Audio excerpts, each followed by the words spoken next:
Allô, bienvenue dans cette mini-récup sur la modernisation du Québec et la Révolution tranquille. Dans les dernières vidéos, on s'est concentré sur la décennie 1960, qu'on appelle souvent la Révolution tranquille. Dans cette vidéo-ci et la prochaine, on va se concentrer sur les années 70. Dans cette vidéo-ci, on va y aller du côté du contexte politique, économique et social, tandis que dans la prochaine vidéo, on va se concentrer sur certains mouvements, comme le syndicalisme ou le féminisme, ainsi que sur les communautés autochtones à travers le Québec. Pour cette vidéo-ci, on va diviser encore une fois la vidéo en deux, donc parce qu'elle se divise en deux périodes politiques, si je peux dire ça comme ça, puisque de 1970 à 1976, c'est le Parti libéral dirigé par Robert Bourassa qui est au pouvoir, tandis que de 1976 à 1980, c'est le Parti québécois qui est dirigé par René Lévesque. Donc, on va étudier d'abord la période sous le Parti libéral et par la suite sous le Parti québécois. Le gouvernement libéral, dont le chef est Robert Bourassa, est au pouvoir de 1970 à 1976. Robert Bourassa, à ce moment-là, va miser sur le développement de l'emploi,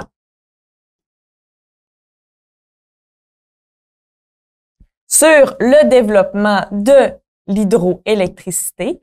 Donc, l'hydroélectricité là est déjà mise de l'avant, on se souvient de la nationalisation et tout ça, mais lui, il va vraiment là miser sur encore plus sur le développement de barrages et tout ça. Là, je te mentionne ça, mais on va tout y revenir tout à l'heure. Par la suite, un autre point important que je te mentionne, c'est le fait que le gouvernement libéral est fédéraliste. Pourquoi je te dis ça là, puis qu'est-ce que ça veut dire? Eh bien, fédéraliste, ça veut dire que le gouvernement libéral, par exemple, est en accord avec le fait que la province de Québec soit à l'intérieur d'un pays, à l'intérieur du Canada. Donc, le fait que le Québec fait partie du Canada. Donc, c'est un peu ça être fédéraliste, c'est d'être accroché au gouvernement fédéraliste. Puis pourquoi je te dis ça? Eh bien, c'est parce que plus tard dans la vidéo, on va parler un peu de souverainisme, d'indépendantisme et tout ça. Ça va comme un peu en opposition avec le fédéralisme, le fait que le Parti libéral est fédéraliste. Donc, c'est comme pour ça, pour que tu te souviennes que ce parti-là est fédéraliste. Et là, Robert Bourassa est élu en 1970. On se souvient aussi, là, dans la vidéo précédente, dans les années 60, on a parlé beaucoup de la culture qui a pris de la place pendant la Révolution tranquille, que c'était important pour l'affirmation nationale. Donc, on était fiers, les gens étaient fiers de plus en plus de la culture québécoise. On s'affirme, on a une culture québécoise, on a la langue française. Et il y a tout ça qui est dans l'air. Robert Bourassa entre au pouvoir et là, quelques mois après son entrée au pouvoir, il va se passer de gros événements. Et là, avant d'aller plus loin dans ces événements-là, je vais te poser une question. Quel est le nom du groupe indépendantiste radical à l'origine de la crise d'octobre? A. Fonds des libérateurs québécois. B. Front de libération du Québec. C. Les indépendants radicaux. Ou D. Indépendantistes révolutionnaires du Québec. Eh bien, c'est le Front de libération du Québec.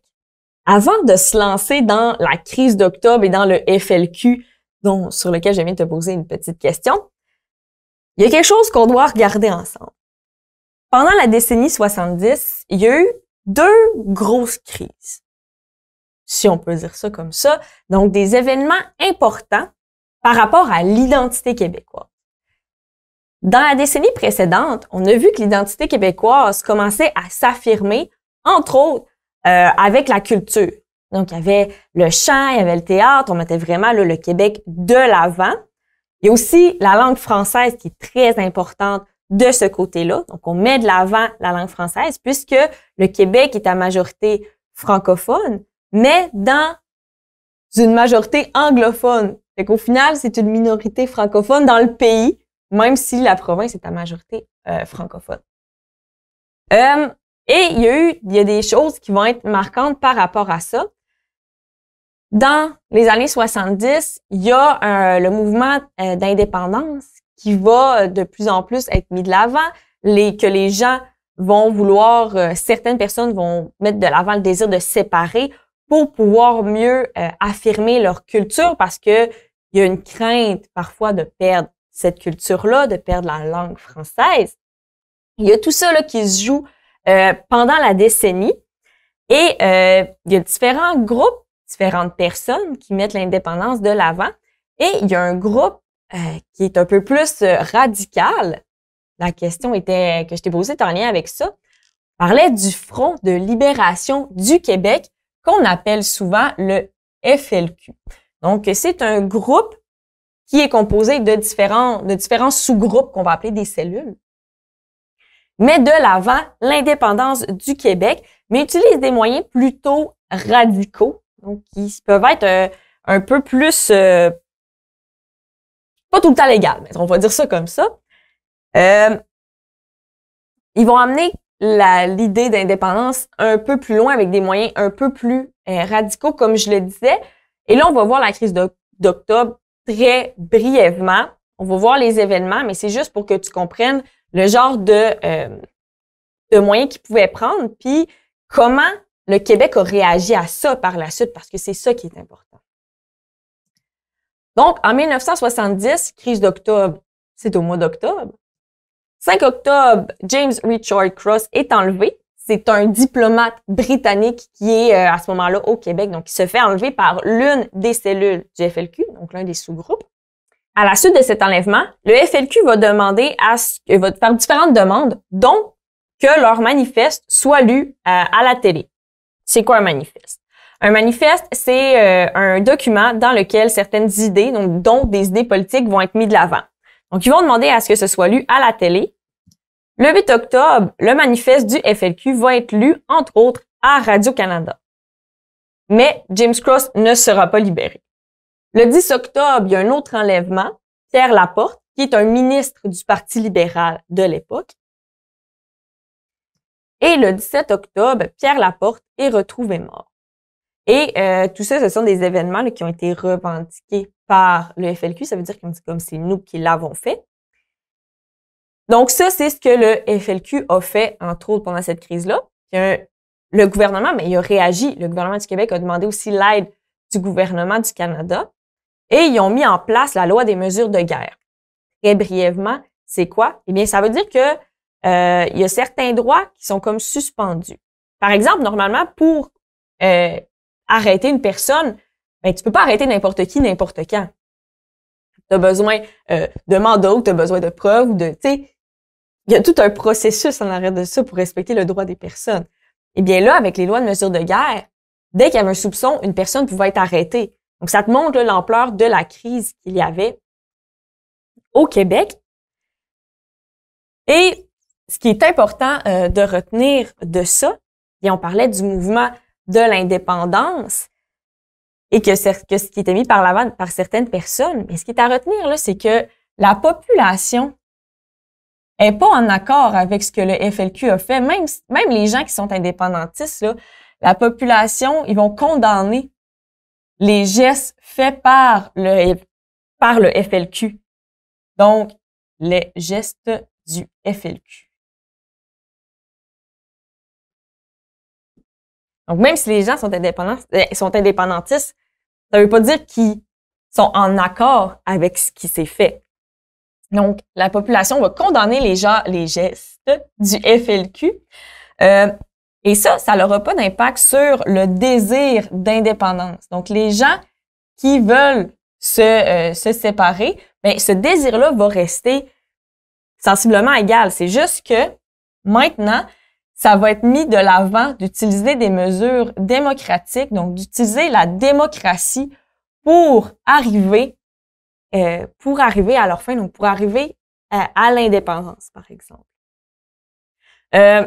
Puis, ben, l'une des preuves que la population là est comme OK, on se dirige plus vers la démocratie, et c'est bien après la crise d'octobre où le FLQ a vraiment été mis de l'avant, eh bien, on n'en entend presque plus parler par la suite.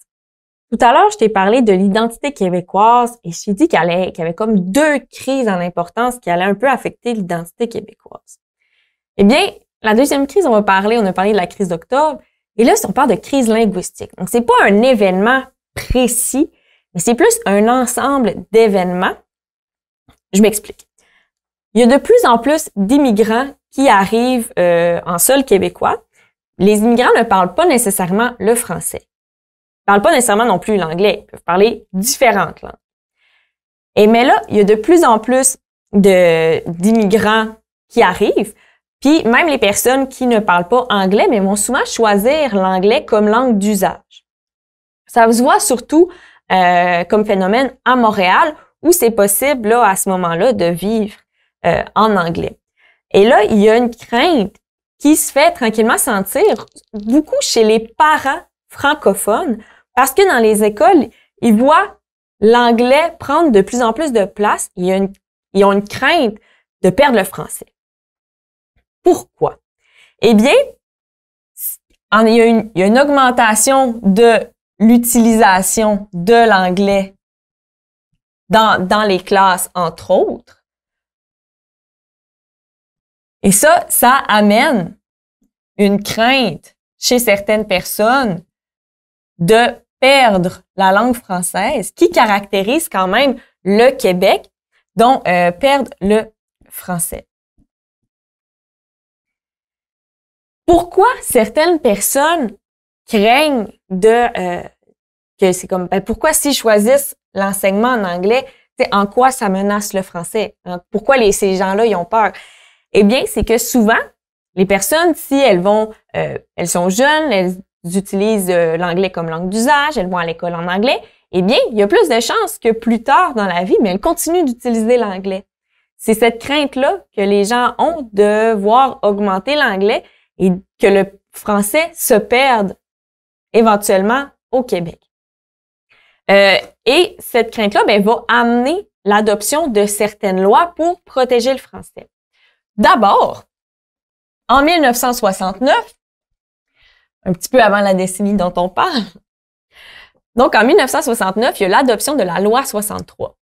Entre autres, c'est sûr que dans une loi, il y a plusieurs éléments qui sont mis de l'avant, mais entre autres, le but, c'est de promouvoir, donc la loi 63, c'est de promouvoir la langue française. La langue française. Mais, dans cette loi-là, les parents ont encore le choix de la langue d'enseignement de leurs enfants. Donc, peu importe, si une personne arrive de l'Espagne puis elle décide de faire que son enfant reçoive l'enseignement en anglais, eh bien, elle a encore ce choix-là. En 1974, il va y avoir l'adoption de la loi 22. La loi 22, elle va faire suite un peu à la loi 63 parce que certaines personnes vont encore mettre de l'avant, oui, mais ils ont encore le choix de la langue d'enseignement. La majorité vont choisir l'anglais. Donc, encore une fois, une crainte de perdre le français. La loi 22 va mettre de l'avant le fait que la seule langue officielle, c'est le français. Et là, qu'est-ce que ça change du côté de l'enseignement? Eh bien, c'est qu'une personne reçoit un enseignement en français si elle ne connaît ni l'anglais ni le français. Par exemple, là, si une personne arrive de l'Espagne et que sa seule langue qu'elle parle quotidiennement, c'est l'espagnol. Eh bien, comme elle ne connaît ni l'anglais ni le français, eh bien, la personne espagnole va recevoir un enseignement en français. Donc, c'est ça fait qu'il y a tranquillement là un désir de protéger la langue française, mais ça permet quand même aux personnes dont la langue maternelle est l'anglais de continuer à pouvoir recevoir un enseignement en anglais. Donc, c'est ça là du côté de la crise linguistique. On voit vraiment qu'il y a une préoccupation de la part du peuple québécois de protéger leur langue française. Avec la crise linguistique, on a parlé qu'il y avait de plus en plus d'immigrants qui arrivaient sur le territoire du Québec. Donc, de plus en plus d'immigrants qui sont de différents horizons. Donc, l'immigration, elle se diversifie de plus en plus. On va regarder ça en deux petites statistiques. En 1966, c'est environ 87% des immigrants qui arrivent de l'Europe. Donc, c'est quand même une bonne majorité qui arrive de l'Europe. Et là, on l'a vu aussi dans les autres vidéos, plus les années avancent, eh bien, les critères de sélection des immigrants sont de moins en moins stricts et deviennent de moins en moins discriminatoires. C'est pas parfait pour autant, mais ça tend à changer. En 1970, c'est environ 50% des immigrants qui viennent de pays comme par exemple Haïti, l'Inde, le Vietnam. Donc, on voit que ça se diversifie quand même beaucoup. Par exemple, il y a des gens qu'on les appelle les boat people. Donc, c'est des gens qui viennent, qui partent pour différentes raisons de leur pays qui se trouve en Asie actuelle et qui vont migrer vers l'Europe et vers l'Amérique du Nord. Donc, ça aussi, ça va faire augmenter la diversité de population là, au Québec. Avec ça, il va y avoir aussi à la fin des années 60 la création du ministère de l'Immigration au Québec. Et à la suite de différentes ententes, de différents événements au cours de la décennie 70, eh bien, le Québec va avoir son mot à dire éventuellement dans la sélection des immigrants au Québec.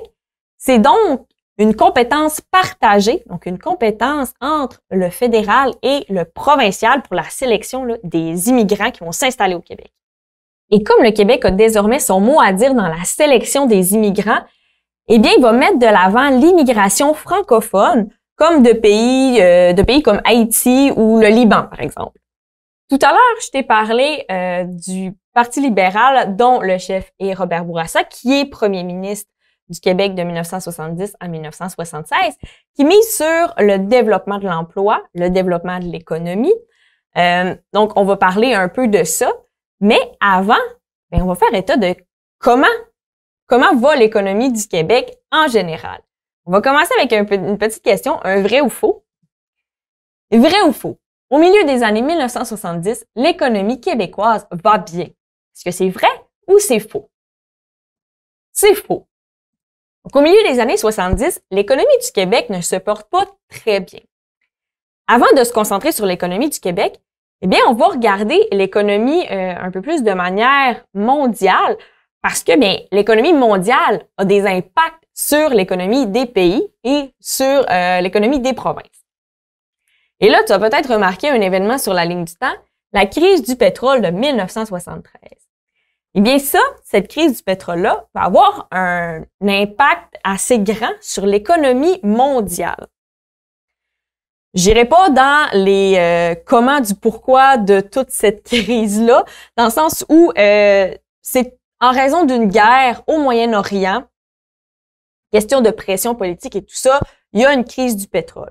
Mais là, ce qui nous intéresse, c'est les impacts de cette crise-là sur l'économie mondiale. Fait que t'as pas besoin de savoir là de comment toute cette guerre se déroule et tout ça, mais ce qui est important de savoir, c'est que les pays qui sont en guerre vont utiliser, sont des pays qui produisent du pétrole et qui exportent du pétrole, eh bien, ils vont utiliser le pétrole comme moyen de pression. Tu vas voir comment tout ça là s'agence ensemble, puis comment un pays peut faire autant mal à d'autres pays seulement en le privant de pétrole. Par exemple, mais là, vu qu'on est au Canada, mais on va prendre l'exemple de c'est quoi l'impact que ça a sur le Canada.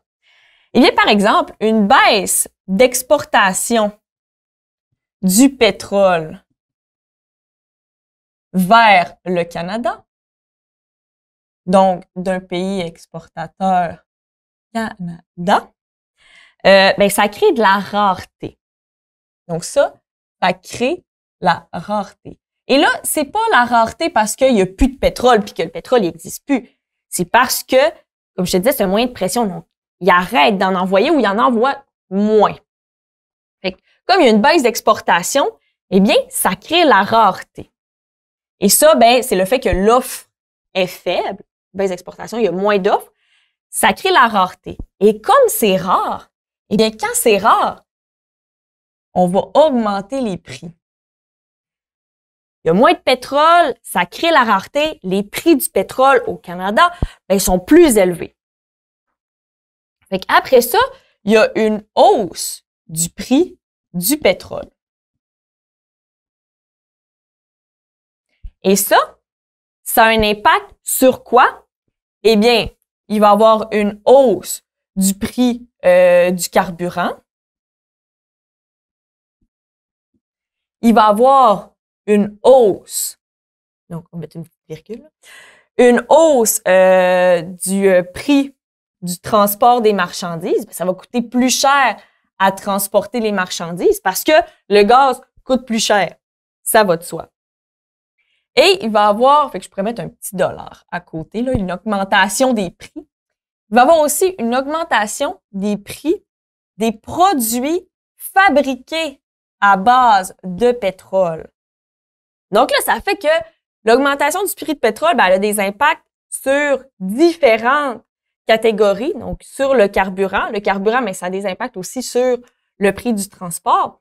Et ben, les produits qui sont fabriqués à partir de pétrole, ben, ils vont augmenter aussi. Fait que ça, c'est comment la baisse d'exportation du pétrole va avoir des impacts sur le prix de différents éléments que la population utilise, puis que la population se sert presque à tous les jours si on pense au carburant. Et là, je vais effacer mon tableau pour avoir de la place pour la suite si je trouve... OK, elle est là.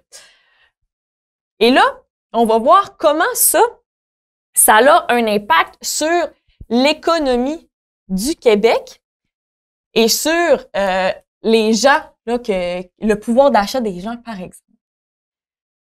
Et là, je te parle, comme je te disais, du Canada, du Québec, mais c'est une situation là qui est problématique partout dans le monde et qui est semblable aussi à différents endroits dans le monde. Baisse d'exportation, augmentation des prix, augmentation du prix du carburant, augmentation des prix de produits qui sont produits à partir de pétrole.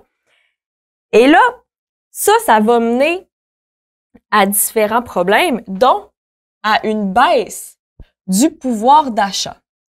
Le pouvoir d'achat, on se souvient, c'est ce qu'une personne, par exemple, peut acheter, une personne peut consommer en biens et services selon l'argent qu'elle a. Mais là, c'est comme, mettons que moi, j'ai un certain montant. On va dire, mettons, j'ai 100 $. Okay.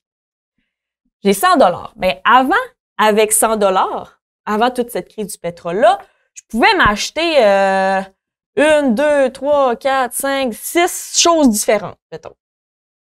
Mais là, avec le même 100 $, puis la crise du pétrole, et là, tous les prix qui ont augmenté, et bien là, maintenant, peut-être que je peux m'acheter juste 3 choses avec les mêmes choses, là, mais juste avec 100 $.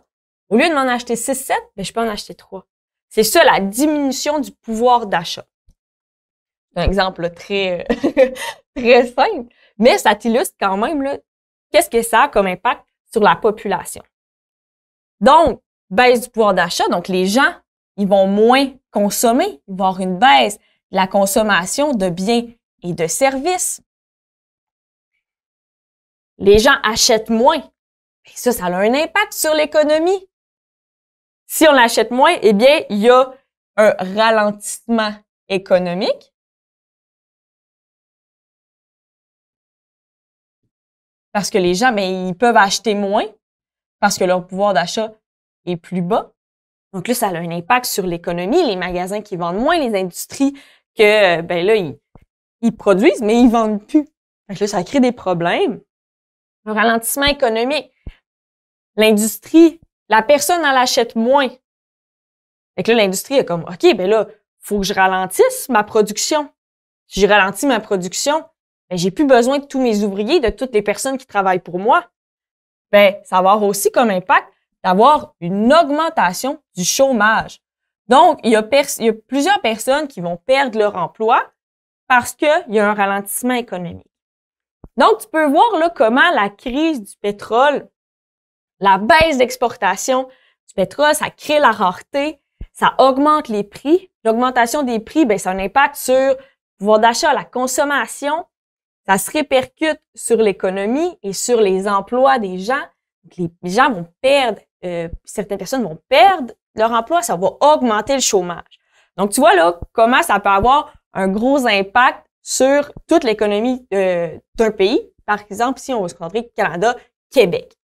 Et là, les difficultés économiques de la crise du pétrole, ben ils se font sentir au Québec sur plusieurs années.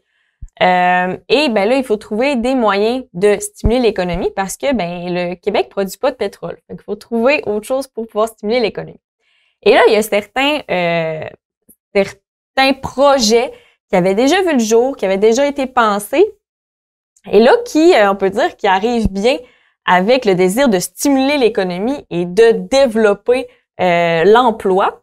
C'est ce qui seront appelés, entre autres, les grands chantiers de construction. Les grands chantiers de construction. Qu'est-ce que c'est ça? Et voici un exemple. Eh bien, ce sont comme le nom le dit, des grands chantiers de construction qui vont permettre de créer plusieurs emplois le temps de la construction. Le chantier du Stade olympique, ben, c'en est un bon exemple, parce que ça demande quand même plusieurs personnes pour ériger ce bâtiment-là. Un autre exemple, ce sont les centrales hydroélectriques qui se trouvent sur la grande rivière en baie James, à la baie James. Donc, tu vois, là, ça, c'est une photographie de la centrale LG1. La baie James, j'ai mis un carré orange là, pour te situer à peu près, pour que ça te donne une idée de où se trouve la baie James. Et il y a des centrales hydroélectriques qui ont été construites sur la grande rivière pour développer l'hydroélectricité, mais ça tombait bien aussi pour stimuler l'économie et développer l'emploi aussi, parce que c'était quand même un très gros projet. Robert Bourassa l'a surnommé le projet du siècle. Ça peut te donner une idée de l'envergure. Mais ça n'a pas été fait sans problème, sans conflit. Le territoire de la baie James est occupé par différentes nations autochtones et touche le territoire des Cris et des Inuits, entre autres. Et c'est pas sans impact de construire un barrage. Ça peut, par exemple, inonder des territoires. Et là, le gouvernement du Québec met de l'avant ce projet-là, lance le projet, lance la construction. Mais là, les populations autochtones font comme « Wow, là, mais vous êtes sur notre territoire, vous ne l'avez pas demandé. » Il y a comme pas eu de discussion qui se sont passées. Et les populations autochtones ben, revendiquent des droits ancestraux sur ces terres-là qui appartenaient à leurs ancêtres et tout ça. Donc là, les populations autochtones vont aller devant les tribunaux et la Cour suprême du Canada va ordonner l'arrêt des travaux en 1973. Donc, pas vraiment longtemps après que ça ait débuté. Et là, pendant 2 ans, les nations Cris et Inuit vont discuter, vont négocier avec le gouvernement du Québec et ils vont arriver à une entente en 1975. Cette entente-là va se nommer la Convention de la baie James et du Nord québécois. Et à partir de ce moment-là, eh bien, il y a certaines choses qui vont être accordées aux populations Cris et Inuit, comme certains droits politiques, certaines compensations financières pour permettre la construction de ces barrages-là. Tout ce qui concerne aussi les droits ancestraux territoriaux des Autochtones dans cette période-là, on va y revenir là, dans la prochaine vidéo, mais c'est un exemple d'un projet qui, oui, a stimulé l'économie québécoise, a développé de l'emploi, mais qui a quand même eu des impacts là, sur une partie de la population du Québec. Il y a plusieurs choses qui ont été mises en place entre 1970 et 1976, lorsque le Parti libéral était au pouvoir. On a parlé d'économie, d'immigration, d'identité québécoise. Là, on va se concentrer sur les réformes, donc certaines réformes qui ont été mises en place. Par exemple, l'assurance maladie. On se souvient, dans la décennie précédente, il y avait eu la mise en place de l'assurance hospitalisation. Eh bien là, l'assurance maladie couvre plus large. C'est plus seulement lorsque tu vas à l'hôpital, c'est les soins de santé aussi que tu peux recevoir, par exemple, chez ton médecin de famille. Et c'est encore en vigueur aujourd'hui. Tu as probablement avec toi ta carte d'assurance maladie, mais c'est ce qui te permet d'avoir accès aux soins de santé gratuitement. Un autre élément qui a été mis en place, ce sont les CLSC, les centres locaux de services communautaires comme ils étaient appelés à l'époque. Tu reconnais probablement le logo. Eh bien, ce sont des soins de santé qui peuvent être reçus à cet endroit-là, mais ça va plus loin. Donc, comme le nom l'indique, ce sont aussi des services sociaux, donc accès, par exemple, à des suivis psychosociaux, il y a des cours prénataux. Donc, il y a vraiment différentes choses qui sont accessibles dans les CLSC. Outre les réformes plus du niveau de la santé, il y a eu des réformes politiques, pas politiques, mais sur la justice, qui sont liées à la justice. Le but, c'est de rendre plus accessible la justice à tout le monde. Je vais donner quelques exemples de choses qui ont été mises en place pendant cette décennie-là. Par exemple, la loi sur l'indemnisation, je l'écrirai pas au complet, là, mais la loi sur l'indemnisation des victimes d'actes criminels. Donc, c'est pour permettre aux gens qui ont été blessés ou tués, ou à la famille des gens qui ont été tués d'un acte criminel, et bien d'avoir une certaine compensation. Par la suite, voir la création de la division de la Cour des petites créances, qu'on va l'appeler souvent.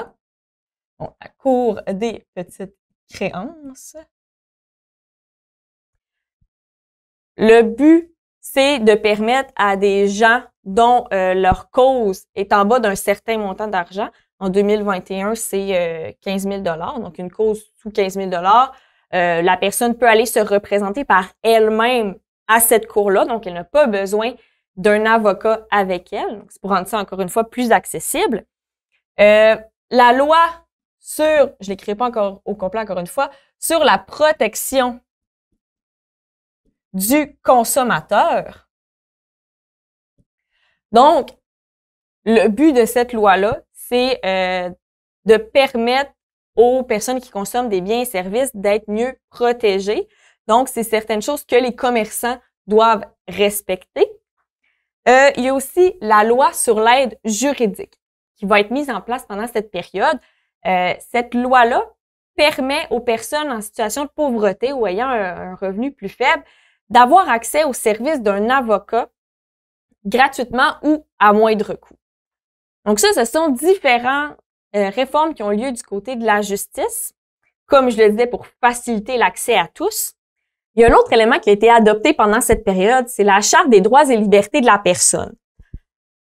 La Charte des droits et libertés met de l'avant les droits fondamentaux, en fait, garantit les droits fondamentaux des Québécois et des Québécoises. Elle veut éviter, en fait, elle veut interdire toute discrimination basée, par exemple, sur le sexe ou sur la religion. Il y avait des droits qui étaient reconnus avant ça, mais la Charte va prévaloir sur ces différents codes-là. Donc, c'est vraiment comme la loi des lois. Fait que si il y a une loi dans le code criminel qui va à l'encontre de cette charte-là, eh bien, c'est la charte qui prévaut. On vient de voir ensemble les années 1970 à 1976 sous le gouvernement libéral dirigé par Robert Bourassa. Maintenant, on va aller du côté de 1976 à 1980 qui se déroule au Québec sous le Parti québécois dirigé par René Lévesque.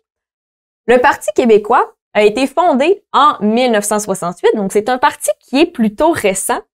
René Lévesque, qui était dans les années 60, ministre libéral dans le gouvernement dirigé par Jean Lesage. Avant ça, il a été journaliste. Donc, pour te donner une idée rapidement de qui il est. Et là, avant d'aller plus loin par rapport au Parti québécois, j'ai une question pour toi. Un vrai ou faux? Vrai ou faux? Le Parti québécois de René Lévesque est indépendantiste. Est-ce que c'est vrai ou c'est faux? Eh bien, c'est vrai. Le Parti québécois dirigé par René Lévesque est indépendantiste. Indépendantiste, qu'est-ce que ça veut dire? Ça veut dire vouloir être indépendant. Dans ce cas-ci, être indépendant du reste du Canada. Donc, que le Québec devienne un pays. Tu te souviens, tantôt aussi, j'ai précisé que Robert Bourassa, lui, était fédéraliste. Donc, c'était le premier ministre du Québec, mais il désirait que le Québec reste dans le Canada, donc sous le gouvernement fédéral. Eh bien, de son côté, René Lévesque, lui, désire que le Québec se sépare du reste du Canada. Mais c'est important de dire que avant d'être élu, c'est pas caché non plus. Il met de l'avant que il désire faire l'indépendance du Québec et que pour ce faire, eh bien, il va consulter la population lors d'un référendum. Tu verras tout ça là, dans le prochain chapitre. Mais même s'il parle d'indépendance et que c'est quelque chose qu'il veut accomplir, il dit qu'il désire d'abord être un bon gouvernement. Donc, c'est les mots qu'il a utilisés. Il veut être un bon gouvernement. Donc, il veut s'assurer du bien-être des Québécois et des Québécoises. C'est pourquoi il va mettre en place différentes réformes par rapport à la langue française notamment. Donc, vraiment, pour mettre de l'avant la culture québécoise et le bien-être de la population. Il met en place, entre autres, la loi 101. Qu'est-ce que la loi 101? Eh bien, d'abord, elle remplace la loi 22. Donc, on se souvient, on avait parlé de la loi 22, mais de la loi 63 d'abord, sur la langue française, pour promouvoir la langue française. Par la suite, elle avait été remplacée par la loi 22, qui faisait du français la langue officielle au Québec. Eh bien là, la loi 101 va encore plus loin par rapport à la protection de la langue française. Il y a plusieurs articles dans une loi, on ne va pas toutes les regarder, mais entre autres, la loi 101 va parler de l'affichage des commerces québécois. Donc, il va y avoir différentes réglementations afin que les commerces québécois mettent de l'avant la langue française dans l'affichage. Un autre élément important par rapport à la loi 101, c'est ce qui a trait à l'éducation. Par exemple, dans la loi 22, si quelqu'un arrivait et ne maîtrisait ni le français ni l'anglais, eh bien, il devait aller à l'école en français. Mais dès qu'une personne parlait anglais, il pouvait aller à l'école en anglais. Avec la loi 101, ce sont seulement les enfants dont au moins un parent est allé à l'école primaire en anglais. Donc, c'est seulement ces personnes-là, ces enfants-là, qui vont pouvoir aller à l'école en anglais. Autrement, les jeunes vont devoir fréquenter l'école francophone. La loi 101 va être reçue de différentes manières dans la population. Elle va être majoritairement bien accueillie du côté des francophones et majoritairement mal accueillie du côté des anglophones. Il y aura donc des personnes, majoritairement des anglophones, qui vont contester certains articles de la loi devant les tribunaux. Parce qu'ils vont considérer que certains articles, pas la loi au complet, là, certains articles de la loi vont contre la Constitution du Canada, qui est, je te le rappelle, le texte de loi de base du Canada. Donc, une nouvelle loi ne peut pas aller à l'encontre de la loi de base. Les tribunaux vont reconnaître certains articles comme étant anticonstitutionnels et ils devront être modifiés. Toutefois, encore aujourd'hui, la loi 101 existe, elle est en application, même si elle a connu des modifications au fil des ans. Le gouvernement Lévesque va intervenir dans la société en mettant en place différents programmes sociaux dans le but d'aider la population. Par exemple, il va mettre en place l'assurance automobile ou la loi sur les normes du travail. Avant 1979, il existait différentes normes du travail, mais c'était pas commun à l'ensemble des employés du Québec. Donc, René Lévesque va, avec son gouvernement, va adopter cette loi-là qui va régir tous les employés, syndiqués ou pas, à travers le Québec. Très rapidement, qu'est-ce que ça fait? Eh bien, ça garantit certains droits au travail, par exemple, un salaire minimum. Et là, ça va être pareil pour la base de tous les employés. Par la suite, il va réformer aussi les institutions démocratiques. Peut-être que ça dit quelque chose. On en a parlé dans les décennies précédentes.